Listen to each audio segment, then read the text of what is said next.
علمی بات کرو تاکہ اگلے بندے کو بھی سمجھ آئے. میں خیر عرض کرتا خاتم النبیین. ایک جو اہم شبہ جس کو میں نے چھیڑنا ہے نا وہ بڑا اہم ہے. وہ کیا؟ مرزا غلام احمد قادیانی کا موقف یہ تھا کہ خاتم النبیین کا معنی یہ ہے کہ حضور اکرم صلی اللہ علیہ وسلم نبوت کا مرکز ہے. توجہ رکھنا، نبوت کا مرکز ہے. مقام اور مرتبہ جو حضور کا ہے نا وہ کسی اور نبی کی نہیں ہے. یہ ایسے ہی ہے جیسے کہتے ہیں فلاں بندہ خاتم المحدثین ہے، فلاں بندہ خاتم المفسرین ہے، فلاں بندہ خاتم المقررین ہے. تو جس طرح ہم یہ کہتے ہیں نا خاتم المقررین، اس کا معنی کیا ہوتا ہے؟ اس جیسا خطیب کوئی نہیں، اس جیسا محدث کوئی نہیں. ہم علامہ انور شاہ کشمیری کو دیوبند والے کہتے ہیں خاتم المحدثین. اس نے کہا تم نہیں کہتے خاتم المحدثین؟ اس کا معنی ہے کہ ان سے بڑا محدث کوئی نہیں، باقی سب چھوٹے ہیں. تو حضور خاتم النبی، اس کا معنی یہ ہے کہ حضور کا مقام اور مرتبہ نبیوں میں سب سے اوپر ہے. حضور جیسا کسی کا مقام نہیں. یہ مطلب نہیں کہ ان کے بعد کوئی نبی نہیں آنا. آپ بتاؤ کتنا مضبوط شبہ ہے، کتنا عجیب اعتراض کیا اس نے. اللہ حضرت ننوتوی کی قبر پر کروڑوں رحمتیں نازل کر.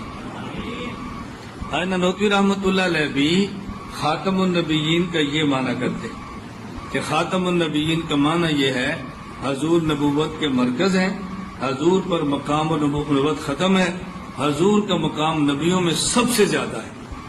حضرت بھی یہ کرتے ہیں اور مرزا بھی یہ کر رہے ہیں. تو لوگ کیا کہتے ہیں کہ دیکھو جو معنی مرزا ہی کرتا ہے وہی تو مولانا ننوتوی کرتے ہیں. دونوں میں فرق کیا ہوا؟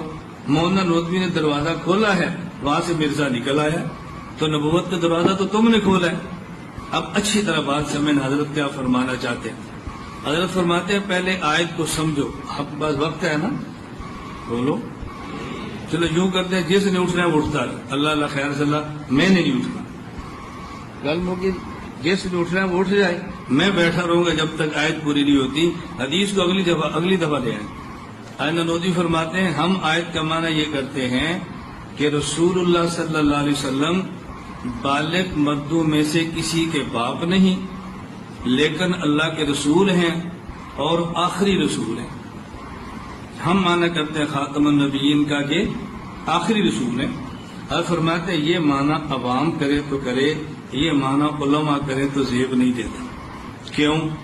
فرمایا اس پہ دو اشکال ہیں. پہلا اشکال یہ ہے کہ یہ جو لاکنہ ہے اس کا معنی کیا ہے؟ عربی زبان میں لاکن کیوں آتا ہے؟ لاکن سے ایک کلام پہلے ہے اور ایک کلام بعد میں ہے. جو لاکن سے پہلے کلام ہوتا ہے اس میں ایک شبہ ہوتا ہے، لاکن کے بعد والا کلام اس شبے کو دور کرتا ہے. اس شبے کو آپ نے کہا ما کان محمد ابا احد من رجالکم، حضور صلی اللہ علیہ وسلم کا کوئی بچہ بالغ نہیں ہوا، نابالغ تھے اور فوت ہو گئے.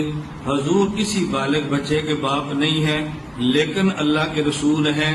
بتاؤ وہ کون سا شبہ ہے جو لیکن نے دور کیا ہے؟ لیکن اللہ کے رسول ہیں اور رسول بھی آخری ہیں. تو بتاؤ کون سا شبہ پیدا ہوا ہے جو اس جملے نے دور کیا ہے؟ رسول بھی ہیں اور آخری بھی ہیں. اس سے کون سا شبہ دور ہوا ہے؟ تو لیکن کا فائدہ پھر کیا ہوگا؟ نمبر 2، فرمایا کہ یہ آیت اللہ پاک نے نازل فرمائی ہے اپنے نبی کی مدح بیان کرنے کے لیے. اور مدح میں کیا فرمایا؟ محمد صلی اللہ علیہ وسلم آخری نبی ہیں. آخری ہونا تو مدح ہوتا ہی نہیں، آخری ہونا تو مدح ہوتا ہی نہیں. ابو بکر صدیق خلفائے راشدین میں پہلے خلیفہ ہیں اور حضرت علی بولو آخری خلیفہ ہیں. افضل کون ہے؟ کہو نا علی المرتضیٰ، وہ خاتم الخلفاء راشدین ہے. کہو نا. اب سمجھ آ گئی؟ حضرت سمجھانے کے لیے فرماتے ہیں شیخ عبد القادر جیلانی پہلے ولی ہیں اور یہ ہمارے شیخ آخری ولی ہیں. افضل کون ہے؟ بولو.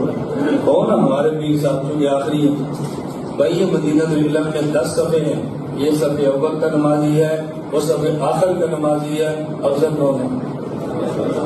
تو پھر اس پہ حضور کی فضیلت کیا ہو گئی کہ آپ آخری نبی ہیں؟ اب بتاؤ، مولانا ننوتوی کا اشکال سمجھو.